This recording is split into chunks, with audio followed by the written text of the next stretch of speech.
The 30-day challenge is up, and I'm telling you the pros and cons of LG's flagship smartphone, the G2. I'm Aaron Baker from PhoneDog.com, and after 1 month of using this device, its knock-knock feature, and all the good stuff that comes underneath the hood, I'm telling you whether I'm going to use this device long-term as my personal device. Join me, and I'll tell you all the things you need to know in this final update video in the 30-day challenge of the LG G2. 30 days in with the LG G2, I'm rounding out my 30-day challenge and telling you the things I love and some of the things I don't love so much about LG's flagship device. All in all, this is a great smartphone. It complements the existing high-end lineup really well, and you've got a lot of choice here between the Moto X, between this, the Samsung Galaxy S4, the Note 3, the HTC One, the iPhone 5S. There's a lot of options on the market, and there's something for everybody, and it's really becoming increasingly tough to recommend one smartphone that's the best. It depends on what matters most to you. That said, the G2 is a fantastic contender in the high-end space. I love a lot of things about this device, and one of the big ones for me, the power button on the back, is a great location placement for the buttons, for the volume rocker and for the power button itself. I have no problems in my pants activating these buttons or anything of that nature, no problems whatsoever. A lot of questions about that on Twitter and on Facebook. A lot of people reached out and said, hey, does it activate itself when it's in your pants pocket, or does it rub up against the pants and activate the power button? Not at all. And even with, I'd say, pretty skinny jeans, what I call the cool jeans, no issues whatsoever with the LG G2's location of its power button and volume rocker. I like that a lot. The overall spec list here is fantastic. I like the 5.2-inch display. I think it's a great sweet spot for people that don't want to go Galaxy Note 3 or Sony Xperia Z Ultra size, but they want something that's big enough for content creation. A little bit bigger than the HTC One's 4.7-inch display, even a little bit bigger than the Galaxy S4's 5-inch display, and this is a nice medium for them. You still get that kind of tablet content creation feel, if you will, but without the big size and the big pocket, obviously the needed pocket size to go along with that. This thing is fast as well. First Snapdragon 800 based device to hit the market, followed up now with the Galaxy Note 3, but was the first on the market on multiple carriers, and it continues to be fast. I've had no issues whatsoever with the overall device. You can see it's very fast with little to no lag. Now this brings me to my last video where I talked a little bit about the overall speed of the animations, and it was really hard to convey on camera because it's not at all what I'm saying. A lot of people reached out and said, hey, you're saying this phone is too fast? That's the dumbest thing I've ever heard. That's not what I was trying to convey at all. This phone is very fast,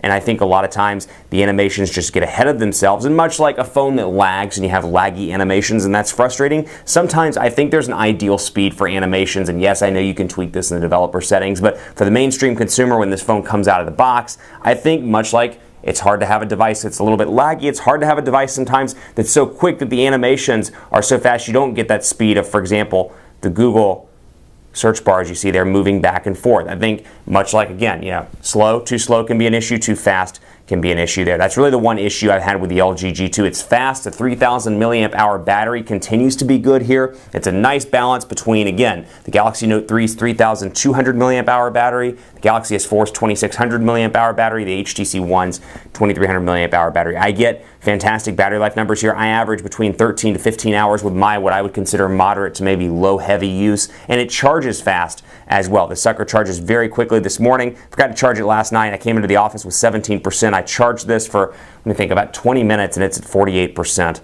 right now. So you can see how quickly that phone goes from 17 to 48%, and that's something I like a lot about this device. The knock-knock feature also really nice. I shouldn't have done that in the menu. Knock-knock to turn on and off. Fantastic for when you don't want to reach around and activate the power button. And there's a lot of goodies under the hood on this device as well. A lot of good software goodies, including some of the things we've seen on Samsung devices, things like, for example, we'll go to display here, Smart Screen and Smart Video. So you've got Smart Screen, which stays on when the phone detects your face, and Smart Video as well, so when you look away, it pauses the video, and you can combine this with some great accessories as well. Things like, as you can see here, we'll go down and take a look at the quick window case accessory options. Quick window case right here did not come out of the box, obviously, with the device, but you can get that quick window case and see stuff at a glance on the LG G2. It also looks a lot, functionally speaking, the user interface very similar to what you would see on TouchWiz, so perhaps you're coming from a Samsung device, you want something that's a little bit more compact like the Galaxy S4, but you want a feature set that's very similar to the Note 3. This brings a lot of that to the table. I think you might find somebody that says, hey, you know what, I'm debating between the Galaxy S4 and the Note 3, or the HTC One and the Galaxy S4 and the Note 3, and hey, I want that Snapdragon 800 CPU, but don't really want the size that comes with the Galaxy Note 3. I think there's a great medium here for having great specs, the latest CPU comparatively speaking, and still keeping it pocketable. I'll take a picture with the camera here and I'll bring over my shoe, closest thing I've got nearby, so I can take a quick image, snap that, and you can see here the colors are very rich, and granted I have light shining down because I'm shooting a video, but you can see the colors are very rich between the carpet, between the boot, and between the jeans as well. Very nice here. The optical image stabilization works well on the camera, is really a nice benefit on this device, and you get very similar editing options as well as other devices. Things like dynamic HDR, obviously, shot and clear, dual camera where you can use the front and rear facing camera, and more. So again, there's a lot to like about the G2. Am I going to use it as my daily driver? Like I said, no, but there's a lot to like about this device, and I would recommend it to anybody seeking a high-end Android smartphone. Keep it locked on PhoneDog.com for more on the LG G2. I'm on Twitter at PhoneDog_Aaron, and I would love to hear from you as to what you think about this device versus the One, versus the Galaxy S4, versus the Note 3, versus the iPhone 5S. Any of the hot high-end devices on the market, let me know on Twitter at PhoneDog_Aaron, on Facebook at Facebook.com/HiAaronBaker, or on Google Plus at gplus.to/PhoneDog. We're taking a slight break from the 30-day challenges after this one, but stay tuned. Got a lot of exciting challenges coming up in the not-too-distant future, along with other great content around the hottest smartphones on PhoneDog.com. So you're going to want to stay tuned, my friends. Thanks for watching. I'll see you next time.